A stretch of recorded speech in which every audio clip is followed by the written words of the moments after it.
우선 저작권법 안내를 해드리겠습니다. 저작권법에 따라 학교 수업을 위한 저작물은 본 홈페이지에서만 이용 가능하며 이 외의 공간에서 저작물을 공유 또는 게시하는 행위는 저작권법 위반에 해당될 수 있습니다. 안녕하세요. 성포고등학교 학생 여러분. 통합사회를 가르치는 김다영입니다. 바로 개학을 하자마자 원격 수업을 하게 되었습니다. 오늘부터 수업을 나가게 되게 되는데요. 원격 수업의 단원은 5단원입니다. 교과서 페이지로는 126쪽부터 시작을 하고요. 시장 경제와 금융, 경제 파트에 대해서 원격 수업으로 진행을 하도록 하겠습니다.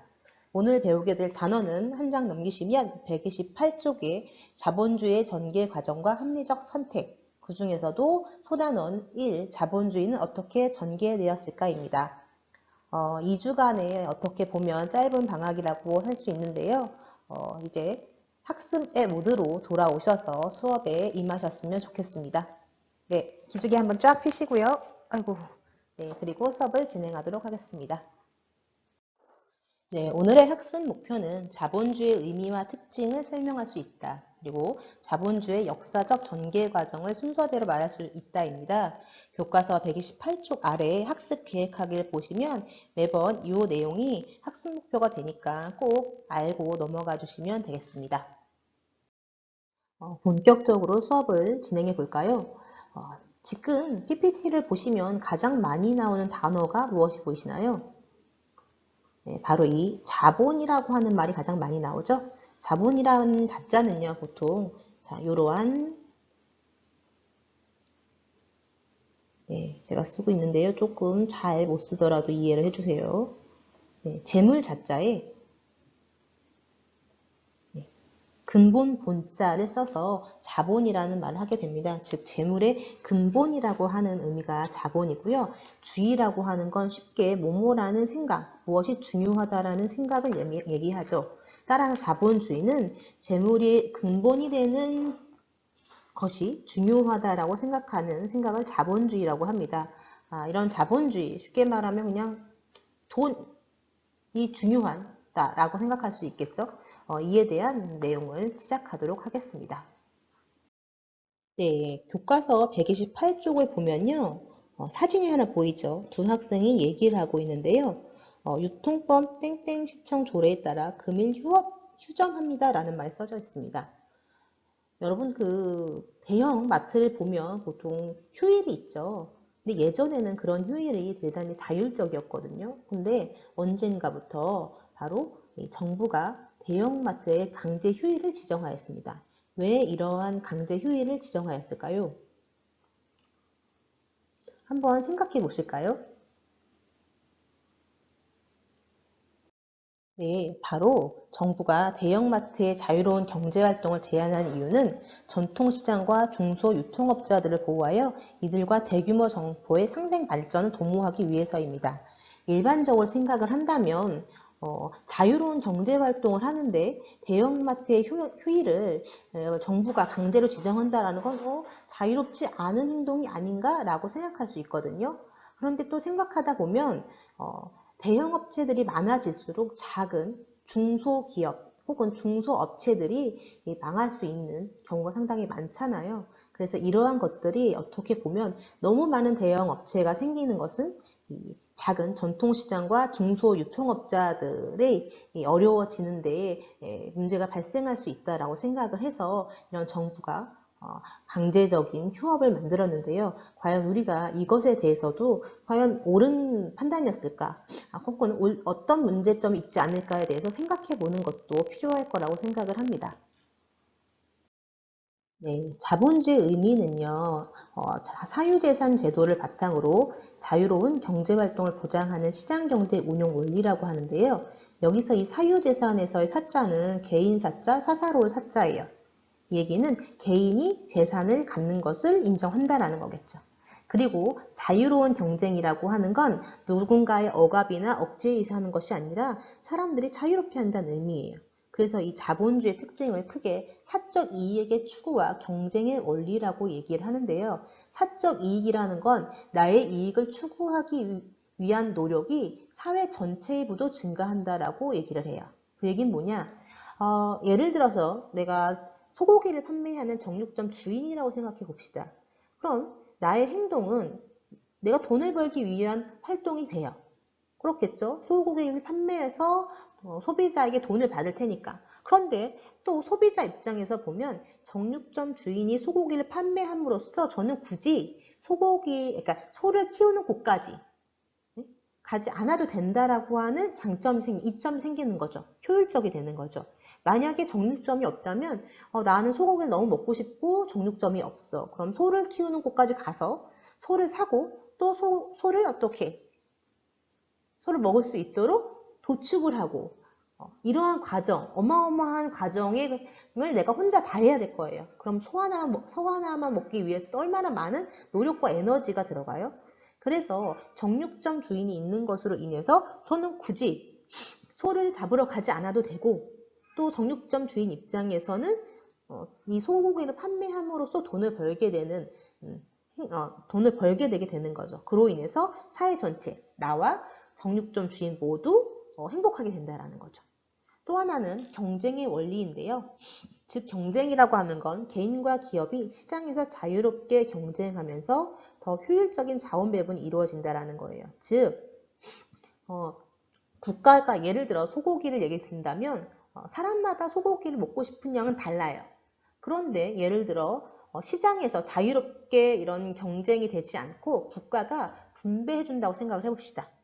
그럼 국가는 각 개인이 먹고 싶어하는 소고기의 양을 알 수 있을까요? 잘 모른단 말이에요.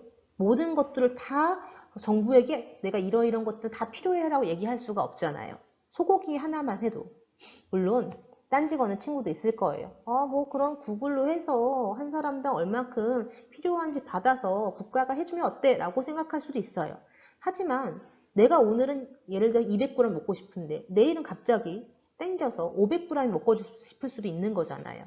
그래서 모든 사람이 원하는 정도의 정확한 이 소고기 양을 알 수 없어요. 그러면 국가는 대충 보고 일괄 분배를 할 거예요. 그럼 어떤 사람은 많이 먹고 싶은데 조금 받을 거고 어떤 사람은 별로 먹고 싶지 않은데 많이 받을 거란 말이에요. 그럼 그 차이가 바로 비효율적인 부분을 만든다는 거예요. 그래서 국가가 어떤 개입을 하는 것이 아니라 이런 자본주의에서는 바로 이런 시장 경제, 시장에서 자유롭게 경쟁하면서 필요한 것들을 나누다 보면 자원이 효율적으로 나눠질 것이다 라고 생각을 한다는 거예요. 물론 상대적인 부분이죠. 누군가가 알아서 주는 것보다 자유롭게 사람들이 이동하면서 이익을 추구하는 과정에서 경쟁을 하면 사회 전체적으로는 좋아질 것이다. 효율적이고 부가 증가할 것이다 라고 얘기를 하는 것이 바로 이 자본주의의 특징이에요. 그래서 이러한 자본주의적 경제 운영 방식은 그 효율성을 인정받아 오늘날 거의 모든 국가에서 채택하고 있지요. 사회주의 국가나 예를 들어서 공산주의 국가는 사실 여러분 손을 꼽을 것 같습니다.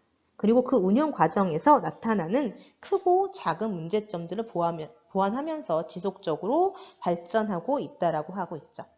여러분 교과서 129쪽에 보면 고전 속의 사회에 프로테스탄트 윤리와 자본주의 정신이 있는데요. 한 번쯤 읽어보시면 이 자본주의를 이해하는 데 도움이 될 거라고 생각을 합니다. 자, 이제부터는 자본주의의 역사적 전개 과정에 대해서 이야기해 드리도록 하겠습니다. 자본주의라고 하는 것이 갑자기 탁 나온 건 아니에요. 여러분 혹시 세계사에 보면 15세기에 신항로 개척이라고 들어봤는지 모르겠어요. 신항로 개척, 새로운 항로를 개척한다라는 거죠. 예전에 유럽의 사람들이 인도의 어떤 향신료를 얻기 위해서는 반드시 현재의 서남아시아, 중동의 아라비아 상인들과 이제 무역을 했었는데요. 여기에서 중간 이 아라비아 무역 상인들이 너무 많은 중간 유통 마진, 그러니까 돈을 가져가니까 안 되겠다 싶어서 새로운 항로를 찾았던 것이 바로 15세기 신항로 개척입니다. 이 과정 속에서 무역을 하는 과정이었겠죠. 그 과정 속에서 바로 이 중상주의라고 하는 것들이 나타나게 되는데요. 시기는 바로 16세기부터 18세기 초반이라고 합니다. 중요시한다 상업을이에요. 즉 상업을 중요시하는 생각을 바로 중상주의라고 하는데요. 당연히 국가적으로 돈을 벌기 위해서는 상업이 중요시되겠죠. 무역을 하는 과정에서 돈을 벌게 되니까요. 그래서 국가의 부를 증가시키기 위해서는 바로 이런 상업을 중요시하고 보호해야 한다라고 하는 경제 사상이 중상주의예요. 그리고 그 특징은 상업을 통해 물건을 팔아서 당시에는 지금의 화폐에 해당하는 금, 은을 확보하는 것이 국가의 부를 증가시킬 수 있다라고 생각한 거예요. 자, 그러면 여러분 생각해 볼 수 있을 거예요. 돈을 많이 벌려면 물건을 많이 팔아야 될까요? 혹은 물건을 팔기 위해서 많은 걸 수입해야 될까요? 둘 다 맞는 말 같나요? 자, 상업이라고 하는 거는 물론 원료를 사서 가공해서 물건을 파는 경우도 있지만 어쨌든 물건을 많이 팔아야 돼요. 그러면 한 국가 내에서 많은 물건을 수출하는 게 좋을까요? 수입하는 게 좋을까요? 그렇죠. 수출하는 게 좋겠죠. 그럼 수출을 많이 하고 수입은 되도록 안 하는 게 좋단 말이에요. 그럼 이 얘기는 되도록 많이 팔고 사오진 말아라 라고 생각을 하는 거예요. 자, 그러면 여러분들이 해외에 물건을 파는 사람이라면 상당히 좋겠죠. 국가가 상업을 장려하니까 특히나. 근데 문제는 국가의 부를 증가시키기 위해서 수입을 금지한 거야. 근데 예를 들어서 여러분들이 중간 상인이라고 생각하는 거예요. 즉 해외로부터 물건을 받아서 가공해서 팔아야 되는데 이 과정에서 물건을 수입해야 되잖아요. 원료를. 근데 그 원료를 수입하지 못하게 하는 거예요. 그럼 여러분은 물건을 만들 수가 없겠죠. 그럼 판매하기도 더 어려워지겠죠. 자, 이러한 과정 속에서 상인들이 생각을 합니다. 계속 이렇게 국가가 돈을 벌기 위해서 수출만을 촉진하고 수입을 하지 않는다면 모든 나라 그렇게 한다고 생각해 보세요. 그럼 다 수입만 가능할까요? 어렵겠죠. 계속 수출만 하는 건 불가능해. 그렇게 되면서 나오게 되는 게 바로 식민지예요. 즉, 한 나라의 식민지에다가는 물건 수출만 하고 수입을 하지 않는 거야. 혹은 식민지이기 때문에 그 나라의 원료를 싸게 가져오는 거죠. 그럼 결국에는 한쪽에서 어떤 물건을 수출하는 쪽만 있고 수입하지를 못하게 되니까 국가의 부가 물론 계속 쌓이게 되긴 하겠지만 모든 나라가 수출만 하고 수입을 하지 않는다면 상업이라고 하는 돈의 흐름은 없어지게 된다는 거예요. 이해하시나요? 그래서 이러한 상업을 중시하는 주의에서 결국 모든 나라가 정체되기 시작하니까 나오게 되는 게 바로 식민지 활동이 나타나게 되는 거고요. 그와 함께 이러한 중상주의에서 조금 더 나타나게 되는 게 18세기 중반부터 1920년대까지 나오는 자유방임주의입니다. 국가가 어떠한 물건을 수출하고 수입하는 걸 막다 보니까 이제는 수입 수출업자, 즉 상인 입장에선 불편한 거예요. 그래서 국가 그냥 좀 우리를 놔둬라고 생각하는 게 자유롭게 놔주세요라고 하는 거예요. 즉 상업을 보호하던 정책을 폐지하고 왜? 아까도 말씀드렸다시피 국가가 수출만 하고 수입 못하게 하면 불편하거든. 그래서 이런 상업을 보호하던 정책을 폐지하고 개인의 자유로운 경제활동을 최대한 보장하려고 하는 사상이 바로 자유방임주의예요. 대표적인 학자는 애덤 스미스예요. 애덤 스미스라고 하는데요. 국가의 부가 개인들의 자유로운 경제활동을 통해 증가한다라고 하는 바로 이런 시장 경제 원리를 가장 먼저 주장했던 사람이죠. 이러한 자유방임주의 사상에서 특히 18세기 산업혁명이 발생하는데 이 산업혁명이 발생하면서 경제의 생산 능력이 급격하게 증가하고 그런 증가한 능력을 밖으로 뻗어나가기 위해서는 국가가 이러한 것들을 제한하는 것을 하지 말아야 된다라고 얘기를 한다는 거예요. 그래서 이 산업혁명으로 경제의 생산 능력은 증가했겠죠. 하지만 아동 노동의 착취, 도시 빈민 발생 등의 사회 문제가 나타난다고 합니다. 저희가 인권 문제 얘기를 하면서 얘기를 했었는데요. 이 산업혁명이라는 거 한번 생각해봐요.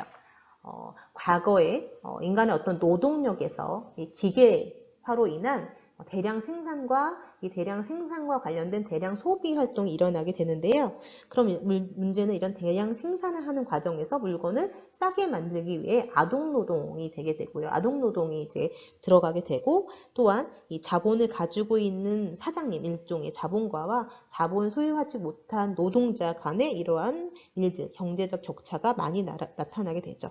특히나 이러한 이 기업들이 작은 기업들에서 계속 커져가는 과정 속에서 소수의 거대한 독점 기업들이 시장을 장악하면서 경제 활동의 순환이 어려워지고요. 그로 인해 1929년 미국에 대공황이 발생하게 된다고 합니다. 대공황이라고 하는 것을 나타내는 가장 단적인 내용이 풍요 속의 빈곤이에요. 거리에 있는 상점에는 물건이 많은데 사람들은 돈이 없어서 물건을 못 사는 거예요. 또 일자리를 잃고. 어떻게 이런 일이 벌어졌을까요? 사람들은 생각하게 됩니다. 더 싼 물건을 만들기 위해서 노동자의 임금을 낮추고 또 뭐 식민지도 만들고 하는 과정 속에서 결국에는 돈이 없는 소비자들, 그러니까 돈이 없는 노동자들은 소비를 할 수가 없겠죠. 그러니까 기업들은 물건을 많이 만들어놨는데 노동자들의 주머니는 돈이 없는 거예요. 그럼 어떻게 돼? 물건을 살 수가 없겠죠. 그럼 물건을 살 수 없기 때문에 다시 기계를 돌릴 수가 없어요. 물건을 만들지 않아요. 그럼 물건을 만들지 않으면 기업에서는 노동자들을 해고하겠죠. 해고하면 또 돈이 없어. 그럼 물건을 사지 못해. 물건을 사지 못하면 또 기업에서는 물건을 못 만들 거고 공장이 안 돌아가고요. 그럼 또 해고를 할 거고 이러한 경제적 악순환이 바로 나타나게 된 것이 바로 이 미국의 대공황이라고 생각해 주시면 돼요. 그래서 그에 대한 내용은 교과서 130쪽의 아래 알아볼까요를 한번 읽어보시면 좋을 것 같아요.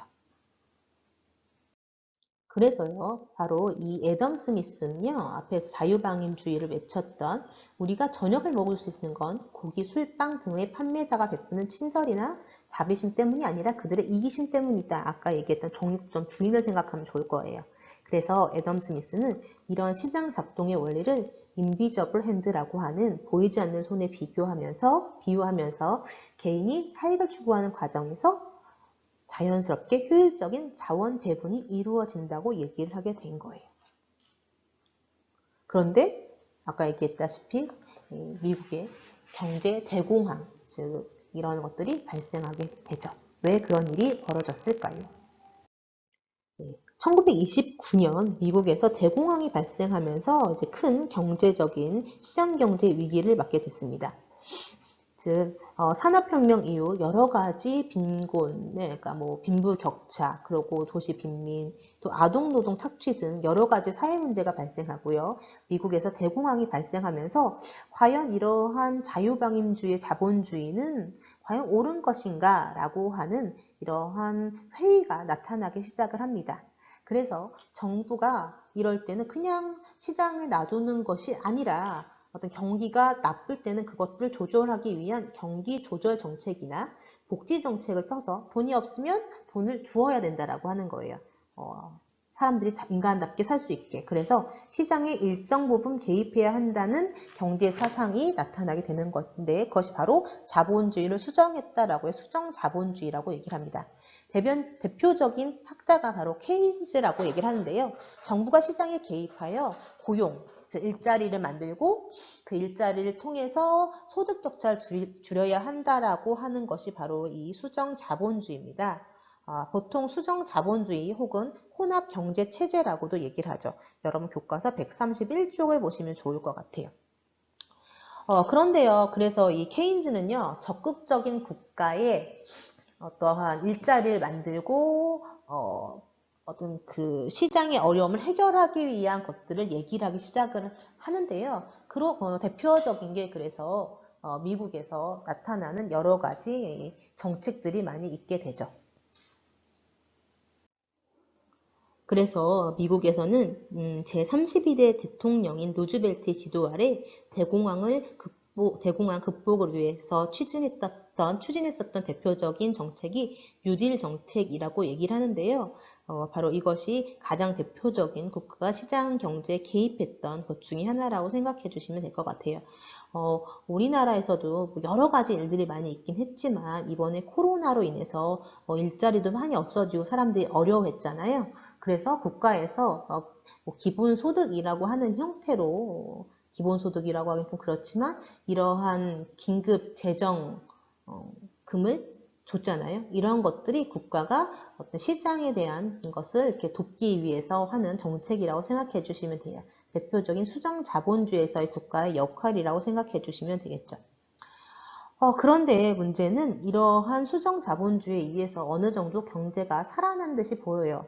그런데 문제는 1970년대 석유 파동이라고 하는 극심한 경기 침체와 물가 상승이 동시에 나타나는 일들이 나타나게 되는 거죠. 이전 이 수정 자본주의가 있을 때는요, 물가가 올라가면 오히려 물가 상승은 경기가 오히려 좋아졌는데, 왜냐면 사람들이 일자리가 많아져서 돈을 열심히 써. 그러면 물가가 상승하겠죠? 그럼 경기는 좋아졌단 말이에요. 그런데 이 1970년대 석유 파동을 통해서 물가는 상승하는데 물건 가격이 올라가는데 경기가 침체된 이런 스태그플레이션이라고 하는 일들이 벌어지게 돼요. 그래서 이러한 위기를 국가가 아무리 개입을 해도 안 되는 거예요, 해결이. 그래서 사람들은 생각합니다. 정부가 시장에 개입하면 오히려 더 비효율적인 상황이 나타나는구나. 그래서 다시 시장 경제에 맡기자. 이것이 최선이라고 하는 것이 나오게 되는데 그것이 바로 이러한 신자유주의다. 그러니까 자유주의인데 다시 새로운 자유주의다라고 해서 신자유주의라고 하는 것들이 나타나게 돼요. 1970년대 석유 파동을 계기로 정부가 시장을 조절하기 어렵다는 사실이 강조되면서 수정 자본주의에 대한 회의론이 대두되고요. 수정 자본주의 경제 체제 하에 시장의 자유를 강조하면서 나타난 사상이에요. 당연히 이 얘기는 자유주의니까 이제 국가의 개입을 할까요? 하지 말까요? 그렇죠. 국가의 개입을 이제는 다시 차단한다는 얘기예요. 즉 세계화 글로벌리제이션이라고 하면서 자유무역 확대, 정부 규제 완화 및 철폐, 복지 축소, 공기업의 민영화, 즉 국가가 어떤 시장에 개입하던 것들을 계속 이젠 하나씩 시장에게 다시 맡겨주는 사상이 바로 신자유주의라고 생각해 주시면 됩니다. 그래서 교과서 131쪽에 보시면 아래에서 세 번째 줄 이것으로 다 해결된 건 아니었다라고 합니다.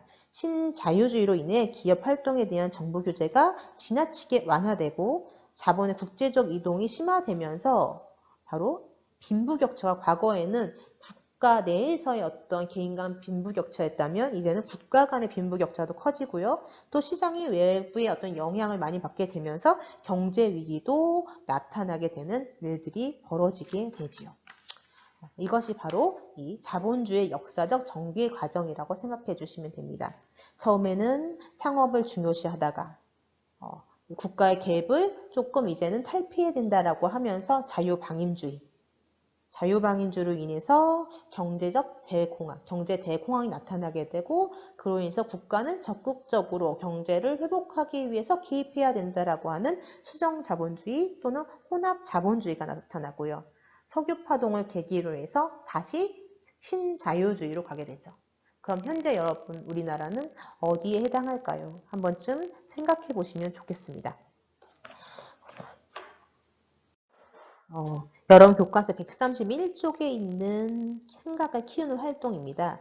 상당히 중요한 부분인데요. 한번 넘어가 볼게요. 자료 1과 같은 사태가 발생한 원인을 정부의 시장에 대한 개입 여부와 관련하여 설명해 보자 라고 하는데요. 선생님이 이거에 대한 건 좀 자세하게 적어서 올려드리도록 하겠습니다. 자, 여러분 교과서 131쪽에 있는 자료 1 이 서브프라임 모기지 사건에 대해서 좀 말씀드리도록 하겠습니다. 2008년 세계 금융위기에 대한 내용인데요. 이런 거예요. 서브프라임. 서브라고 하는 거는 아시나요? 서브마린 할 때 혹은 서브웨이 할 때 샌드위치 얘기하시면 안 되고요. 서브라고 하는 말 어떤 것의 아래라는 뜻이에요.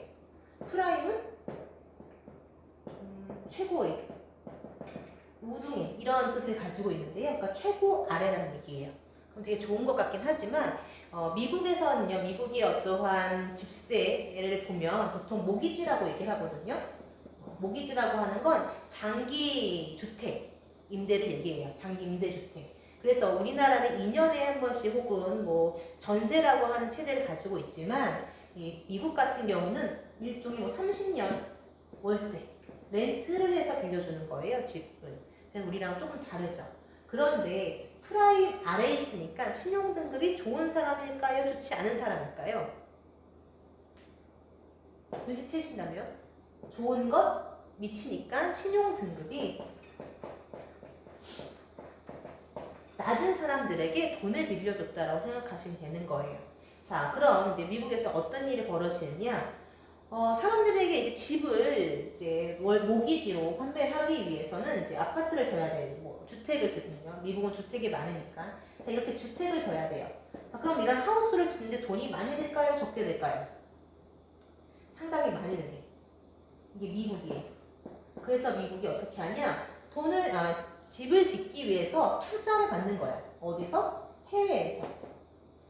유럽이라든지 아시아에 있는 각종 금융회사로부터 바로 투자를 받아서 생각하는 거죠. 해외에서도. 미국에서 집 져서 그로 인해서 어떤 뭐 돈을 받으면 꽤 수익률이 좋겠다라고 생각하는 거예요.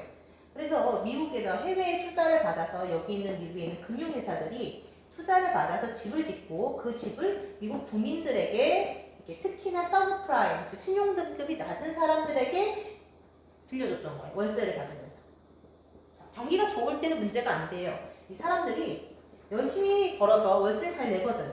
그럼 이 월세는 어떻게 돼? 금융회사를 거쳐서 바로 해외에 돌아가게 됨으로써 해외에서 돈을 버는 이런 시스템을 가지고 있는데 경기가 안 좋아진 거예요. 자, 그럼 경기가 안 좋아지면 어떻게 되나 봅시다. 경기가 안 좋아지니까 이 사람들이 월세를 내지 못해. 월세 내지 못하면 어떻게 돼? 이 집에서 쫓겨나겠지. 쫓겨나요. 자, 쫓겨나고 그러면 문제는 이 사람들은 쫓겨나는 거고요. 그럼 이 집 사람들이 계속 쫓겨나. 그럼 이 집은 빈집이 되는 거잖아요. 그럼 집 가격은 떨어지겠다. 집 가격은 떨어지고 게다가 해외에 있는 이 투자자들은 여기서 월세가 들어와서 금융회사를 거쳐서 들어가야 되는데 돈을 못 받잖아. 그렇게 되면 여기 있는 해외 투자자들도 망하겠죠. 여기서는 뭐 사람일 수도 있고 해외 금융 투자자일 수도 있고요. 그 금융기관일 수도 있고요. 그럼 봐봐. 만약에 예를 들어서요. 우리가 경제가 딱 각 나라마다 이게 미국 내에서만 이루어진다면 미국의 경기가 안 좋아지면 미국만 망하면 돼. 근데 문제는 미국에 집 짓는데 누구의 돈이 들어갔습니까? 바로 이 해외 투자자들의 투자가 들어갔잖아요. 해외 투자자들의 투자가 들어가서 그 돈으로 집을 졌고 그것을 렌트해줘서 이런 30년 장기로 모기지를 줘서 했으니까 이 사람들이 경기가 어려워서 일자리 잃고 쫓겨나니 집값은 떨어질 거고 이와 동시에 해외 투자자들에게도 영향을 미치게 되는 거지. 글로벌이라고 하는 것이. 그럼 여기서 국가는 도대체 뭐 했느냐라고 생각하는 거예요. 물론 시장경제라고 하는 것이 자유로운 경제활동을 중요시하게 하는 거긴 하지만 과연 이럴 때 이러한 중요한 서브프라임, 신용등급이 낮은 사람들에게도 이런 대출을 해줬다라고 할 때 과연 국가 혹은 정부는 어떤 역할을 했었어야 되는지에 대해서 생각을 해보는 거예요. 그래서 이러한 서브프라임 모기지가 2008년에 미국의 월스트리트가에 상당히 크게 문제가 됐었고 게다가 여러분 교과서 131쪽 자료 2를 보면 분노한 시민의 목소리, 즉 이 당시에 여기 있었던 바로 금융회사의 우두머리들이 막대한 퇴직금을 받고 해외로 룰루랄라 이제 나가게 되는 거죠. 그로 인해서 피해를 본 사람들은 바로 이런 일자리 잃은 사람들, 금융회사에 다니던 사람들, 이런 사람이라는 거예요. 그래서 여러분 거기 보면 Occupy Wall Street라고 얘기해서 월가 점령하라. 이러한 문제를 일으킨 사람들이 호의호식하고 잘 사는 것에 대해서 문제를 제기했던 게 바로 2008년 이 서브프라임 모기지 세계 금융 위기였고요. 이것이 글로벌화된 어떤 금융 체제 하에서 다른 한 나라의 위기가 전 세계의 여러 나라에 영향을 줬다라고 하는 것을 우리가 알게 되었다. 그것이 바로 이 문제에 대한 내용이다라고 보시면 되겠습니다. 오늘의 수업은 바로 자본주의의 의미와 특징 그리고 자본주의의 역사적 전개 과정에 대해서 얘기했습니다. 교과서 129쪽부터 131쪽까지의 내용인데요. 반드시 매우 중요한 내용이니까 여러 번 복습해서 보시고요. 특히 131쪽에 있는 생각을 키우는 활동 좀 어렵지만 반복해서 읽어보시면 좋겠습니다. 오늘 수업은 여기까지 하고요. 다음 시간에는 두 번째 합리적 선택의 의미와 한계에 대해서 이야기해 보도록 하겠습니다. 네, 고생하셨습니다.